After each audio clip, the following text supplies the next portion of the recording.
What do you notice when you see the Daily Mail reporter confronted on the porch? If you look closer and look carefully, almost cut off at the bottom of the screen are the ears of the family dog. And what do we notice about this dog? It didn't seem to bark to alert anyone that someone had come to the property uninvited. It didn't bark to alert anyone that there was a trespasser on the property. What does this mean? I got nightmares in my head, I fear thoughts build up until I can't feel. My mind fills up into a creature, and it haunts me somewhere much deeper. I got nightmares in my head, I fear. Hello and welcome to True Crime Rocket Science. An Australian news site, the nightly.com.au, recently posted 5 unanswered questions regarding the mysterious disappearance of 5-year-old GUS LAMONT near Yunta. That was on the 27th of September. We are now moving quite quickly to the 2-month anniversary. We're basically 2 weeks shy of GUS being missing for 2 whole months. In this analysis, we will attempt to answer those 5 questions. But before we get to that, if you haven't subscribed to the channel, please do. If you're finding this analysis worthwhile, please do hit the thanks button and let's get started. Number 1, why was the search scaled back to a recovery operation so early in the process? And this is the question posed by the nightly.com.au. And I think the first way to respond to that is, was it early? Was it scaled back early, or was it scaled back at the right time? Well, according to the nightly.com, the police search for GUS was called off and scaled back from a rescue operation to a recovery mission on day 7 of the young boy's disappearance, about a week after he disappeared. I don't think that's early, do you? To me, the issue here isn't the police investigation or a defective search. I don't think that's the right area to pay attention to, although I wouldn't say that either were perfect by any means. But the issue is that there is so little evidence. And because of that, because there is so little evidence, GUS's disappearance seems strange, even suspicious. No scent trail, no shoe prints, no clothing, no witnesses, and perhaps weirdest of all, GUS's family. They seem to have nothing to say about this. They have others to speak on their behalf. In fact, the only statement that has been made directly to the media thus far in 6 weeks is to say, "Are you deaf? Shut your face and get out." But to answer the question more directly, why was the search scaled back? Well, because the authorities believe GUS is dead. According to the nightly.com, in the initial stages, police had hoped to find GUS alive, but sadly, the search has become a recovery operation. That's what South Australia Police said in a statement. South Australia Police Assistant Commissioner Ian Parrott explained that this decision was made based on scientific advice.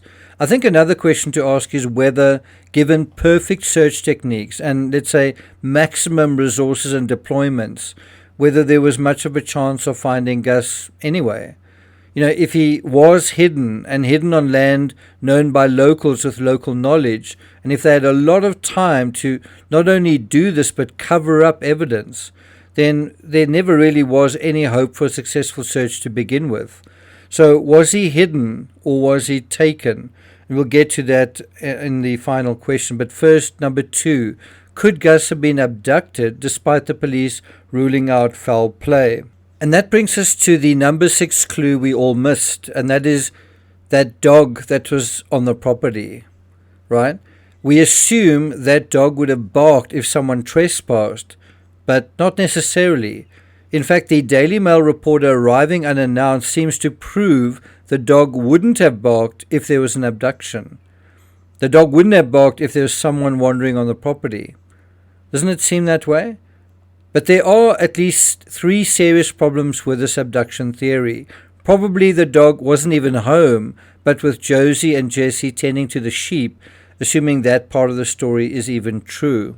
Second, the sun was still up at 5:30 p.m. when GUS supposedly vanished, and if that was the case, dust trails would have been left behind, and we see these dust trails in media footage of the searches. You can see even from a for long distance away, you can see that a vehicle is moving in that area.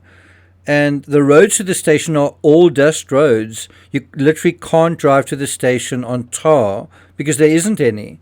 It's also unlikely an abduction wouldn't have involved a vehicle because no tracks were found of anyone else either. And although I'm not sure this was looked into, I wonder whether any other kind of vehicle tracks were, whether they attempted to identify other vehicle tracks besides the vehicles that were on site. Now, the third issue with an abduction is more speculative, but consider the family demeanor thus far in this case. You would imagine in a real situation where someone had taken Gus, these folks would feel furious about what had happened. Think about that as a absolutely unacceptable invasion of privacy and of, just the family safety. But I don't get a sense of that at all. Instead, they seem strangely passive and silent, and what's more, not angry or indignant at what happened, and not wanting to find a perpetrator or even identify a suspect, but angry instead at people who want to know what happened. Another thing is, if they believe that there was an abduction, you would imagine they would have taken steps like enhancing security, putting up cameras, even putting some kind of fencing around the station itself, just upgrading the security. Are we seeing any of that taking place? No. And I think that speaks volumes as well.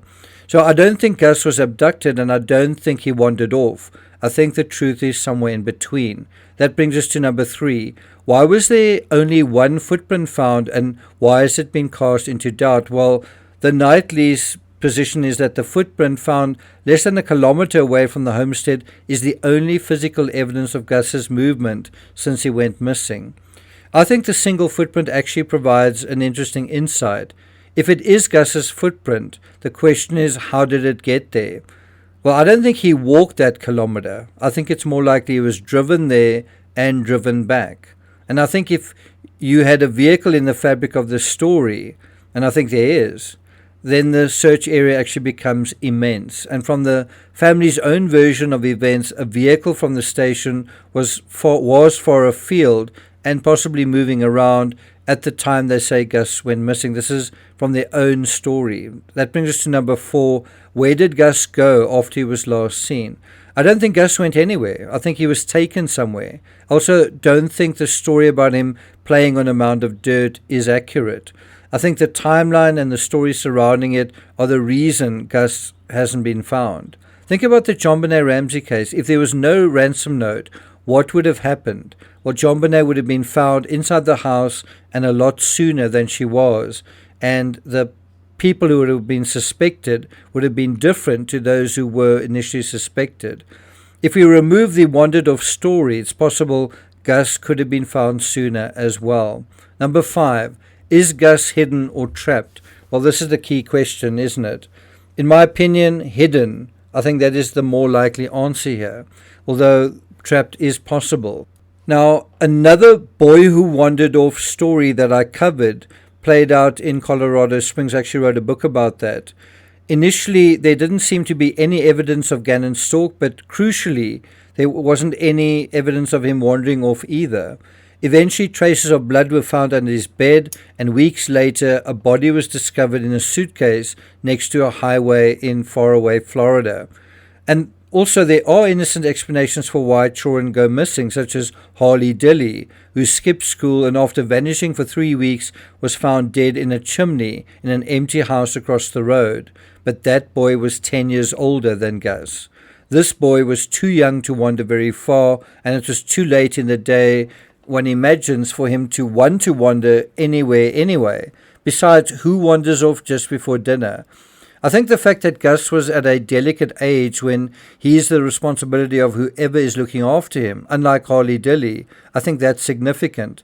And so if something does happen to him, then someone could bear criminal responsibility. And so perhaps that is being hidden, along with the evidence that something did happen, and that evidence would be Gus himself. There's also the issue that because Gus's biological parent was not allowed on the property, but he is the person, one of 2, who was most directly responsible for the little boy, while with him being out of the picture, basically pushed out of the picture, someone else necessarily needs to be his custodian. And who was that? And perhaps this stand-in either didn't want to, couldn't, or if or when something happened, felt it was unfair to be held responsible for a parenting role that wasn't strictly speaking theirs. Or perhaps someone else felt that way on their behalf. Remember, there's also another little boy in this story as well, Ronnie. And if it turns out someone didn't look after Gus as they should have, Ronnie could be removed for safety, just as we saw in the Summer Wells case with Summer's siblings. That could be another reason to hide what had actually happened. Despite this, the authorities seem to have another theory, that there's no foul play, that the family are innocent and trustworthy, and their opinion is that Gus likely wandered off. But does that make sense? Well, I'm not going to take it further than that. Thank you for listening, and I'll see you guys next time.